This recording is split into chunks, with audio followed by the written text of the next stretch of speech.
Bayangkan, saat rakyat dihantam banjir dan longsor. Saat harga-harga tak terkendali. Saat uang negara menguap begitu saja. Ada mafia ekonomi yang berpesta pora di balik penderitaan bangsa. Namun hari ini, Presiden Prabowo akhirnya berkata, cukup. Dan seorang tokoh berani, Purbaya, memegang kunci yang bisa membongkar aliran uang gelap yang merampok masa depan Indonesia. Apakah perang melawan mafia ini akan menang? Atau justru ada pengkhianat yang masih sembunyi di dalam kekuasaan? Assalamualaikum warahmatullahi wabarakatuh. Sebelum kita mulai, jangan lupa like, KOMEN, dan subscribe, karena dukungan kalian adalah kekuatan kami untuk terus mengungkap fakta yang jarang tersentuh media besar. Banjir bandang menerjang wilayah Aceh dan Sumatera tanpa ampun. Rumah-rumah hanyut dalam hitungan menit, menyisakan jeritan warga yang berusaha menyelamatkan diri. Di Jawa Barat, tanah longsor meratakan pemukiman di lereng gunung. Air dan lumpur seolah membalas perlakuan manusia terhadap bumi yang selama ini diabaikan. Negeri ini kembali berduka. Media nasional hanya menampilkan gambar-gambar bencana, jembatan runtuh, sekolah rusak, dan warga yang berkumpul di pengungsian. Namun di balik layar, laporan intelijen menyebut ada sebab yang jauh lebih kelam. Bukan hanya cuaca ekstrim, tapi kerusakan lingkungan yang dilakukan dengan sadar dan terencana. Ada pihak-pihak yang diuntungkan ketika rakyat tenggelam dalam penderitaan. Di ruang kerja istana, Presiden Prabowo duduk memandangi berkas tebal berisi foto udara hutan yang hilang. Wilayah yang dulu hijau kini menjadi gurun tanah coklat. Sungai-sungai tercemar limbah tambang, menghilangkan mata pencaharian ribuan keluarga nelayan dan petani. Ia mengepalkan tangan, ini tidak bisa dibiarkan terus terjadi. Sebuah dokumen bertanda sangat rahasia menyingkap jaringan gelap yang telah lama mempermainkan izin konsesi. Para mafia ini bersandar pada perusahaan yang tampak legal, tapi di baliknya beroperasi dengan penuh kejahatan. Mereka meraih keuntungan miliaran, sementara rakyat menanggung biaya nyawa, ketakutan, dan kehilangan. Presiden tahu bahwa untuk menghadapi mereka, dibutuhkan seseorang yang berani menghadapi tekanan baik dari dalam maupun luar negeri. Seseorang yang tidak dapat dibeli, tidak mudah digoyahkan. Ini akan menjadi perang panjang, gumamnya pelan, namun penuh tekad. Ia menekan tombol intercom. Panggil Purbaya Yudi Sadewa ke sini, ucapnya. Aura keputusan besar mengisi ruangan itu. Hari ini, negara mulai bersiap melawan kejahatan yang tak terlihat, dan Prabowo memilih tangan yang tepat untuk memulai perlawanan itu. Purbaya melangkah masuk ke istana dengan raut wajah penuh tanya. Ia dipanggil secara mendadak, tanpa penjelasan apapun. Di balik pintu rapat, Presiden Prabowo sudah menunggunya dengan ekspresi yang jarang ia lihat, campuran amarah, tekad, dan kekhawatiran. Ini bukan pertemuan biasa. Presiden menyerahkan berkas yang sudah dibuka pada halaman tertentu. Angka-angka kerugian negara terpampang di sana, bukan miliaran, tapi puluhan triliun rupiah menghilang lewat proyek fiktif dan izin eksploitasi yang tidak sah. Kalau ini terus dibiarkan, ujar Prabowo, kita bukan hanya kehilangan hutan. Kita kehilangan masa depan. Purbaya membaca seksama. Transaksi mencurigakan, rekening luar negeri, perusahaan cangkang yang berpindah tangan dalam hitungan jam, semuanya adalah puzzle besar yang harus ia susun. Ia menghela napas panjang. Musuh yang akan ia hadapi bukan kelas sembarangan. Mereka punya jaringan, dana, dan perlindungan dari bayangan kekuasaan gelap. Namun Purbaya bukan orang yang mudah takut. Ia memandang Prabowo dengan mata yang menyala oleh tanggung jawab. Kalau ini untuk rakyat dan negeri ini, saya tidak akan mundur, katanya lantang. Presiden mengangguk, senang melihat keberanian itu muncul tanpa ragu. Dalam perintah resmi, Purbaya ditugaskan memimpin sebuah unit khusus bernama Tim Transparansi Nasional. Tugasnya jelas, membongkar aliran uang negara yang hilang, membekukan aset mafia ekonomi, dan menyeret seluruh keterlibatan ke proses hukum, siapapun yang tersangkut, tanpa pandang jabatan. Sebelum keluar dari ruangan, Prabowo berkata pelan namun tegas, mereka akan melawanku. Mereka akan melawanmu lebih dulu. Tapi ingat, negara ada di belakangmu. Kata-kata itu menjadi bara yang menyulut tekad Purbaya. Ia tahu satu hal, perang baru saja dimulai. Purbaya dan timnya memulai langkah pertama di Aceh, salah satu wilayah paling parah terdampak banjir bandang. Dari udara, mereka melihat bekas-bekas penebangan liar yang membentuk pola tak alami, seperti jalur-jalur rahasia menuju perut bumi. Apa yang dulu hijau kini hanya tersisa batang-batang mati. Hutan itu telah dirampok tanpa belas kasihan. Warga setempat bercerita dengan suara gemetar. Setiap malam, truk-truk besar lewat tanpa suara klakson, membawa kayu dan mineral hasil tambang. Mereka dijaga orang-orang berseragam gelap, bukan aparat resmi. Kami hanya bisa melihat dari jauh, karena yang menolak, menghilang, kata seorang ibu pengungsi menahan air mata. Tim Purbaya menemukan satu konsesi yang seharusnya belum diizinkan beroperasi. Namun laporan resmi menunjukkan semua legal. Ada tanda tangan pejabat instansi tertentu. Purbaya mengernyit, tanda tangan ini diakses secara digital. Artinya, ada orang dalam. Kejahatan ini terjadi bukan karena kesempatan semata, tapi karena kolusi yang terstruktur. Melalui data satelit, Purbaya mendapati fakta lebih mengejutkan. Area yang digunduli ternyata terkoneksi dengan titik-titik lokasi tambang ilegal yang tersebar seperti gurita. Jalur sungai pun sengaja dialihkan untuk mempermudah transportasi hasil curian sumber daya alam. Akibatnya, air meluap tak terkontrol dan merusak permukiman rakyat. Sementara tim mengambil sampel tanah dan air sungai, Purbaya menerima laporan tambahan, bukan hanya Aceh, tetapi Sumatera hingga Jawa Barat menunjukkan pola yang sama. Ini bukan operasi kecil, ini adalah bisnis gelap berskala nasional yang sudah berlangsung bertahun-tahun dan menyentuh banyak kepentingan. Namun Purbaya tidak gentar. Di depan para warga, ia berjanji akan memperjuangkan keadilan lingkungan yang telah mereka nantikan lama. Negara hadir, ucapnya. Dalam hati, ia tahu bahwa setiap jejak yang ia temukan, semakin mendekatkannya pada sosok misterius yang disebut banyak orang sebagai sang perantara. Malam itu, Purbaya menatap layar laptop yang menampilkan bukti-bukti baru. Semakin banyak data terkumpul, semakin jelas pola kejahatan lingkungan yang selama ini tersembunyi. Namun baru saja ia menyimpan laporan, sebuah pesan tanpa identitas masuk, berhenti sebelum semuanya terlambat. Ancaman pertama telah tiba. Tim keamanan bergerak mengamankan lokasi. Namun ancaman itu tak berhenti di pesan. Hingga dini hari, mobil tak dikenal parkir jauh di dekat pos keamanan, seolah sedang mengawasi gerak-gerik mereka. Purbaya paham, musuhnya kini sadar bahwa rahasia besar mereka sedang ditebalkan menjadi bukti yang tak terbantahkan. Besoknya, saat wawancara dengan warga, sebuah drone tak berizin terbang rendah di atas kepala mereka. Operatornya tak terlihat, tetapi niatnya jelas intimidasi. Beberapa anggota tim mulai resah. Mereka menyadari bahwa ini bukan investigasi biasa, ini perang saraf yang mempertaruhkan keselamatan mereka. Purbaya tidak goyah. Ia langsung menghubungi Presiden Prabowo melalui saluran aman. Dalam percakapan singkat namun tegas, ia melaporkan bahwa operasi ini mulai masuk babak berbahaya. Presiden menjawab dengan penuh keyakinan, "Saya kirim pengamanan. Kita tidak akan mundur selangkah pun." Beberapa jam kemudian, pasukan pengamanan khusus tiba di lokasi. Mereka bersiaga di setiap sudut kamp investigasi. Kehadiran mereka menjadi bukti bahwa negara berada di pihak kebenaran. Purbaya menatap mereka dengan rasa lega, setidaknya untuk saat ini, rakyat yang ia lindungi dapat bernapas lebih tenang. Namun jauh di balik hutan, seseorang memerhatikan Purbaya melalui teropong jarak jauh. Ia berbicara di telepon dengan suara dingin, "Mereka tahu terlalu banyak. Bersiaplah." Di malam yang semakin pekat, Purbaya merasakan firasat itu, ini baru awal ancaman, dan sang perantara mulai bereaksi.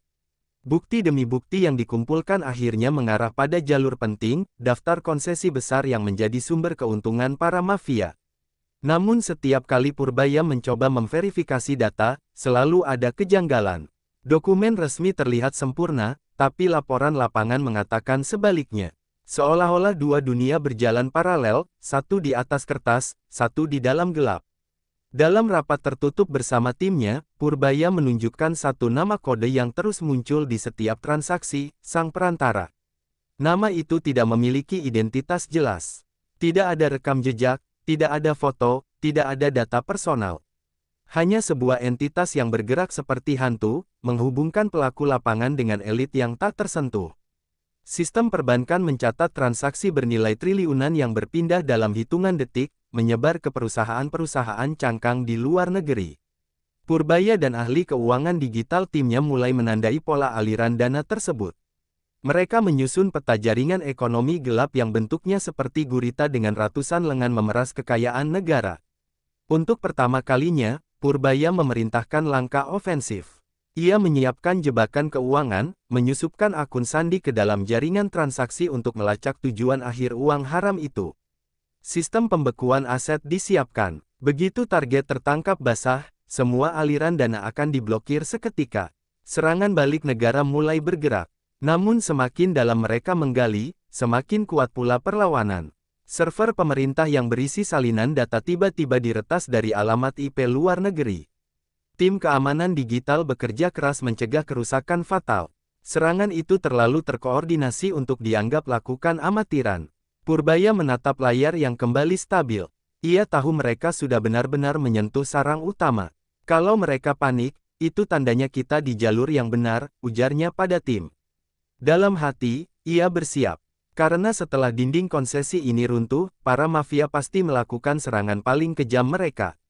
Tanggal pukul 3.15 dini hari, komputer-komputer di markas sementara tim Transparansi Nasional tiba-tiba menampilkan layar hitam. Semua sistem padam dalam sekejap. Operator keamanan siber berteriak panik, kita diserang. Serangan siber besar-besaran dilancarkan untuk menghapus seluruh bukti yang Purbaya kumpulkan selama ini. Peretas mencoba menghancurkan database utama dan cadangan. Kode-kode berbahaya menyusup cepat seperti virus ganas. Dalam situasi kacau itu, tim bekerja tanpa suara panik, tangannya bergerak jauh lebih cepat dari rasa takut mereka. Purbaya menginstruksikan mereka fokus melindungi data paling krusial, bukti aliran uang mafia yang hampir terbongkar. Sementara di luar markas, dua kendaraan tak dikenal mendekat tanpa lampu. Pasukan pengawal presiden langsung melakukan blokade. Bunyi sirene sunyi aktif. Gelombang teror datang tepat saat teknologi lengah, strategi ganda yang menunjukkan bahwa para mafia memiliki sumber daya dan keberanian untuk menyerang langsung aparat negara. Namun mereka tidak tahu bahwa Purbaya sudah mengantisipasi kemungkinan terburuk sejak awal. Salinan bukti-bukti disimpan dalam server terenkripsi di lokasi rahasia, dan hanya bisa diakses dengan otorisasi biometrik. Meskipun serangan brutal itu berlangsung hampir 1 jam, mereka gagal menghapus data terpenting. Usaha mereka berakhir sia-sia. Saat sistem kembali hidup perlahan, Purbaya mengepalkan tangan. Adrenalin memompa kuat, tapi matanya tetap jernih. Kalau mereka berani menyerang sebesar ini, katanya, artinya kita sudah memojokkan mereka. Ketakutan bukan pilihan, mundur bukan rencana. Kepercayaan rakyat adalah beban yang tidak boleh ia hianati. Dengan suara yang tegas namun dingin, Purbaya memerintahkan langkah berikutnya, operasi ini akan diperluas lebih jauh, lebih terbuka, dan lebih keras. Negara tidak lagi dalam posisi bertahan. Kini giliran mafia yang akan dikejar sampai ke akar-akarnya, tanpa tersisa sehelai pun bayangan untuk bersembunyi. Jejak transaksi yang sebelumnya tampak seperti angka tanpa makna, kini mulai merangkai sebuah peta kekuasaan gelap. Di meja rapat, layar besar menampilkan grafik aliran uang yang bercabang ke luar negeri. Ada rekening di negara suaka pajak, ada perusahaan cangkang yang berganti nama setiap minggu, semuanya terhubung ke satu pusat kendali yang masih tersembunyi. Purbaya bekerja sama dengan lembaga internasional untuk membuka tabir jaringan itu. Email terenkripsi saling bertukar, rapat virtual dilakukan tengah malam agar tak terlacak. Setiap data yang masuk seperti kepingan puzzle yang menyempurnakan gambaran besar, mafia ekonomi ini bukan pelaku lokal biasa, tapi sindikat yang punya akses politik dan modal luar negeri. Meski begitu, perlawanan para mafia semakin brutal. Mereka menyebarkan fitnah di media sosial, menyebut bahwa tim Purbaya mengganggu investasi legal dan stabilitas negara.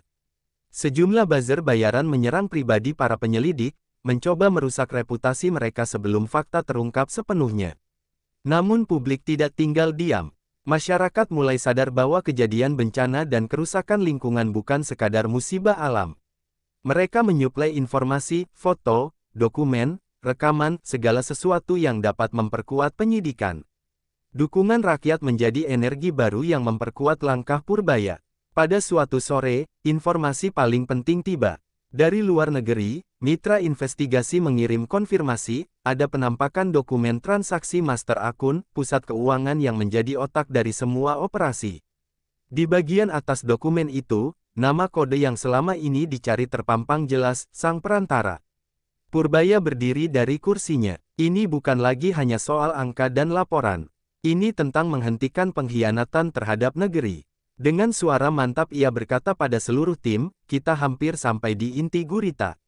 Jangan beri mereka ruang untuk kabur. Dan semua orang tahu, babak final pertempuran mulai mendekat.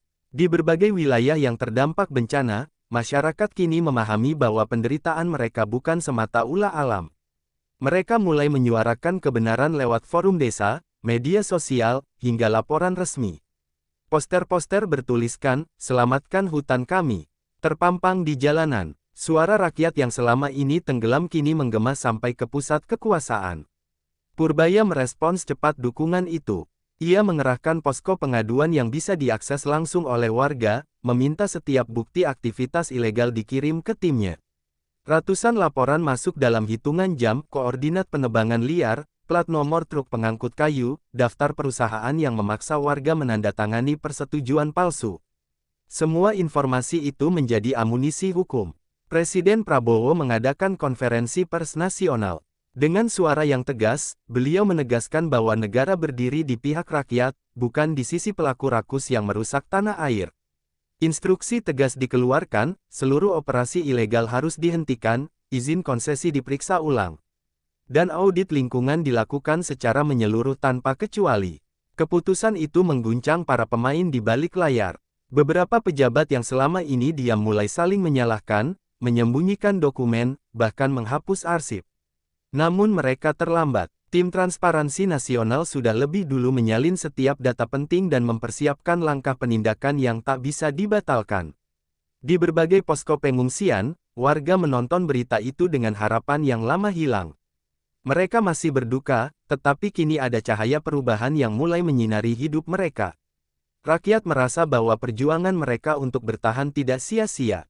Hutan yang hilang mungkin tidak bisa kembali sepenuhnya, tapi pelakunya bisa diadili. Purbaya melihat layar televisi itu dari ruang kerjanya yang sederhana. Ia tidak tersenyum, tidak juga bersorak. Ia hanya menarik napas panjang dan menatap peta besar yang terpaku di dinding. Pertempuran besar baru akan dimulai. Sekarang, ucapnya pelan, kita masuk ke babak yang menentukan. Dan tidak ada jalan kembali. Kabar keberhasilan penyelidikan Purbaya mulai mengguncang lingkaran elit. Namun, semakin dekat ia pada kebenaran, semakin banyak pula tekanan yang menghantamnya. Sebuah malam, ia menerima sebuah pesan anonim, jangan percaya semua orang di sekelilingmu. Musuhmu lebih dekat daripada yang kau kira. Pesan itu membuat Purbaya sadar bahwa perang ini bukan hanya melawan mafia ekonomi, tetapi juga melawan pengkhianat di dalam pemerintahan sendiri. Prabowo menerima laporan bahwa ada pejabat tinggi negara yang diam-diam menjadi pelindung konsorsium gelap tersebut. Orang ini bukan sembarang orang, ia punya akses ke dokumen rahasia negara dan mampu menutupi jejak kriminal ekonomi yang dilakukan para mafia. Prabowo menggeleng lemah melihat laporan itu. Ternyata musuh yang ia hadapi jauh lebih berbahaya dari yang dibayangkan. Pada saat yang sama, bocorannya mulai menyebar ke media internasional. Nama Indonesia masuk dalam radar lembaga keuangan dunia. Mereka mempertanyakan, bagaimana mafia bisa mengontrol uang negara hingga triliunan rupiah tanpa terdeteksi. Tekanan politik dari luar negeri semakin besar, dan waktu pemerintah untuk menindak cepat semakin sempit. Sementara itu, Purbaya dan timnya semakin mendalami transaksi yang terhubung ke luar negeri. Mereka menemukan adanya perusahaan cangkang yang digunakan untuk menyembunyikan aset hasil kejahatan ekonomi. Yang lebih mengejutkan, perusahaan itu ternyata dimiliki oleh seseorang yang selama ini dianggap pahlawan pembawa investasi. Beberapa aparat yang jujur mulai merasakan ancaman. Ada yang diintimidasi, ada pula yang ditawari suap agar berhenti membantu penyelidikan. Namun mereka tetap berpegang pada sumpah dan keyakinan bahwa negara harus diselamatkan, walaupun harus mempertaruhkan nyawa mereka sendiri. Prabowo menatap layar besar yang menampilkan struktur jaringan mafia ekonomi tersebut. Ia mengepalkan tangan. Kalau ada pengkhianat di dalam rumah, katanya tegas, maka kita akan buka pintu dan seret mereka keluar. Tidak peduli siapa mereka. Perang ini belum selesai, justru baru saja mencapai titik paling berbahaya. Hari itu menjadi hari paling menegangkan dalam sejarah baru pemerintahan Indonesia. Purbaya berdiri di ruang konferensi pers nasional bersama para penegak hukum. Di layar raksasa di belakangnya terpampang alur-aliran dana gelap yang selama ini merugikan negara ratusan triliun rupiah. Nama-nama besar yang selama ini tak tersentuh akhirnya muncul dan tak bisa lagi bersembunyi di balik kekuasaan. Prabowo menyampaikan pidatonya dengan suara tegas. Negara ini terlalu lama dibajak oleh kepentingan gelap. Mulai hari ini, kita rebut kembali kedaulatan ekonomi kita. Sorak dukungan menggema, dari rakyat, aparat, hingga para aktivis yang selama ini menuntut transparansi. Dunia menyaksikan Indonesia akhirnya bangkit menghadapi mafia ekonomi yang sudah menggurita puluhan tahun. Operasi penangkapan besar-besaran dimulai secara serentak. Polisi, TNI, dan lembaga khusus ekonomi bergerak menuju lokasi-lokasi yang sudah dipetakan. Beberapa pengkhianat di lingkaran kekuasaan berusaha melarikan diri menggunakan koneksi internasional mereka, tapi mereka terlambat. Akses keuangan dibekukan, paspor diblokir, pintu pelarian tertutup rapat. Di tengah euforia itu, Purbaya justru memilih duduk hening di ruang kerjanya. Ia menyadari bahwa kemenangan ini hanyalah satu langkah awal. Masih banyak sistem yang perlu dibenahi dan banyak celah yang harus ditutup. Reformasi ekonomi tak akan selesai hanya karena beberapa mafia ditangkap. Ia tahu pertempuran berikutnya selalu menunggu. Prabowo kemudian menelpon Purbaya. Suaranya terdengar lega namun tetap penuh kewaspadaan. Terima kasih, Pur. Kau sudah menunaikan tugas berat. Tapi kita belum boleh lengah. Benar, Pak, jawab Purbaya. Kebenaran sudah dibuka. Kini tugas kita memastikan pintu itu tak pernah tertutup lagi. Malam menjelang, Jakarta tampak lebih tenang dibanding hari-hari sebelumnya. Rakyat mulai percaya bahwa masa depan negara ini bisa lebih cerah tanpa cengkeraman mafia ekonomi. Dan di bawah langit penuh bintang itu, muncul harapan baru, bahwa Indonesia, untuk pertama kalinya dalam sejarah panjang perjuangannya, benar-benar melangkah menuju kedaulatan ekonomi yang sesungguhnya. Dan itulah kisah besar yang baru saja dimulai. Perang melawan mafia ekonomi bukan perkara mudah. Mereka punya uang, kekuasaan, dan jaringan gelap yang sulit diurai. Tapi satu hal pasti, selama masih ada pemimpin yang berani seperti Presiden Prabowo, dan tokoh yang tak gentar seperti Purbaya, harapan rakyat tidak akan pernah padam. Pertanyaannya sekarang, apakah langkah mereka akan benar-benar mengakhiri kerakusan yang menghisap negeri ini? Atau justru badai yang lebih besar sedang menunggu di depan? Semua jawabannya akan kita ungkap di cerita berikutnya. Jadi pastikan kalian like, komen pendapat kalian. Dan subscribe agar tidak ketinggalan kelanjutannya. Terima kasih sudah menonton sampai akhir. Wassalamualaikum warahmatullahi wabarakatuh. Sampai jumpa.